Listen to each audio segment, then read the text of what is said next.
फरहा और आरव का रिश्ता बचपन से ही कुछ अलग था। एक ही गली, एक ही मोहल्ला।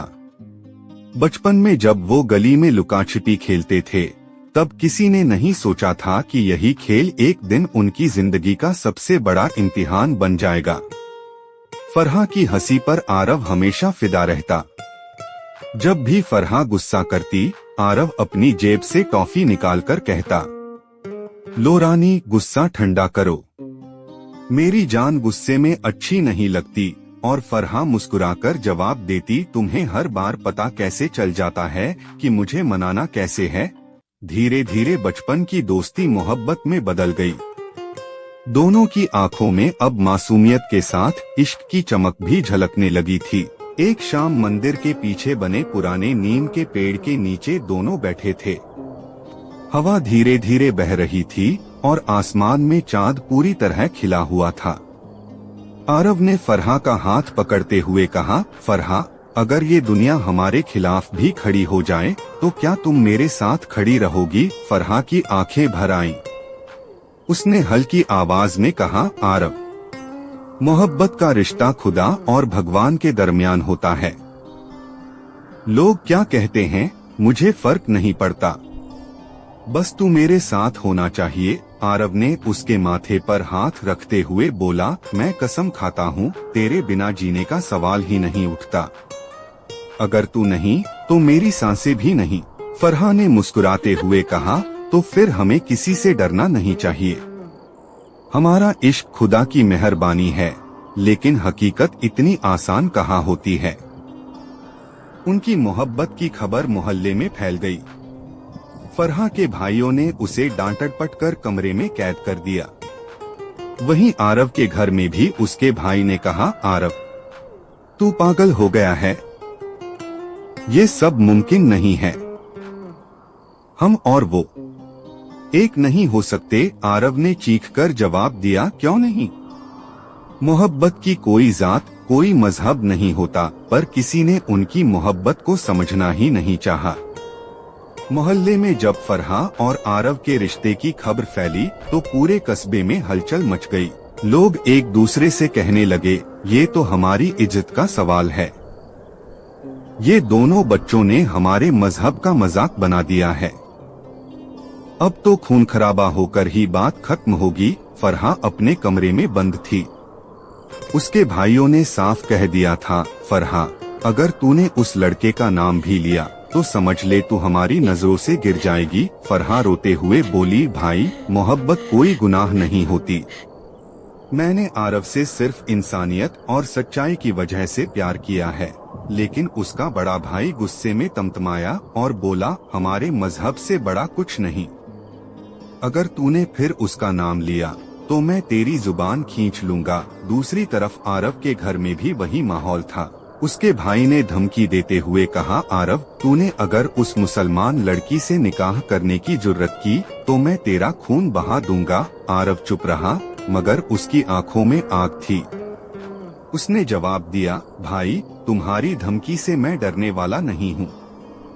फरहा मेरी जान है और कई दिनों तक दोनों पर पहरेदारी बढ़ा दी गई। लेकिन मोहब्बत पिंजरे में कैद नहीं होती। आखिरकार एक रात फरहा खिड़की से निकलकर मोहल्ले के पीछे वाले रास्ते पर पहुंची, जहां आरव पहले से इंतजार कर रहा था। आरव ने कांपते हाथों से कहा, फरहा, अब पीछे मुड़कर मत देखना। फरहा ने आंसू पोंछते हुए जवाब दिया, मुझे तेरे सिवा कुछ नहीं चाहिए। दोनों भागकर शहर से दूर एक छोटे कस्बे में जा पहुँचे। वहाँ उन्हें एक बुजुर्ग पंडित ने पनाह दी। पंडित जी ने कहा, बच्चों, मोहब्बत पवित्र है, लेकिन दुनिया इसे गुनाह समझती है। अगर तुमने शादी का फैसला किया है तो तुम्हें अपने अंजाम के लिए भी तैयार रहना होगा। आरव ने दृढ़ आवाज में कहा, हम तैयार हैं, बस हमें आशीर्वाद दीजिए। शादी का दिन तय हुआ। एक छोटे से घर में चंद लोग इकट्ठे हुए। फरहा लाल जोड़े में सजी थी और आरव सफेद कुर्ता पहने खड़ा था। पंडित मंत्र पढ़ने ही वाला था कि अचानक दरवाजा जोर से धड़ाम से खुला। फरहा का भाई अंदर घुसा और चिल्लाया, फरहा, तूने हमारी इज्जत मिट्टी में मिला दी। उसके हाथ में लोहे की छड़ थी। आरव ने फरहा को पीछे किया और बोला, उस पर हाथ मत उठाना। तभी आरव का भाई भी पीछे पीछे पहुंच गया। उसने फरहा की तरफ इशारा करते हुए कहा, आरव, अगर तूने इस लड़की से शादी की तो तेरा भाई होने के नाते आज तेरा कत्ल कर दूंगा। माहौल गर्म हो गया। दोनों भाइयों में जबरदस्त लड़ाई शुरू हो गई। घूंसे, लातें, खून, चीखें, चारों तरफ अफरा-तफरी मच गई। लड़ाई इतनी बढ़ गई कि फरहा का भाई आरव को तीसरी मंजिल से धक्का दे देता है। नीचे खड़े सब लोग चीख उठते हैं। फरहा की चीख निकलती है। आरव, उसे लगता है आरव मर चुका है। उसका दिल बैठ जाता है। बिना कुछ सोचे समझे वह भी ऊपर से कूद जाती है। लेकिन किस्मत का खेल देखिए। आरव नीचे गिरते वक्त एक पेड़ की डाल पकड़ लेता है और बच जाता है। वो ऊपर देखता है तो फरहा को कूदते देख उसकी रूह कांप जाती है। नहीं, फरहा नीचे गिरते ही अधमरी हालत में पड़ी रहती है। उसके सिर से खून बह रहा होता है। आरव पेड़ की डाल छोड़ देता है और खुद को भी नीचे गिरा देता है। वो फरहा के बगल में गिरता है। खून में लथपथ दोनों एक दूसरे का हाथ थाम लेते हैं। फरहा धीमी आवाज में कहती है, आरव, हमने तो बस मोहब्बत की थी, गुनाह तो नहीं किया। आरव टूटी सांसों में जवाब देता है, नहीं फरहा, मोहब्बत कभी गुनाह नहीं होती।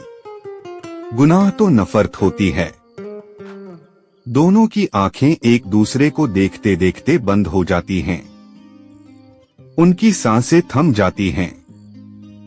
गली की टेढ़ी मेढ़ी गलियों में जब दोनों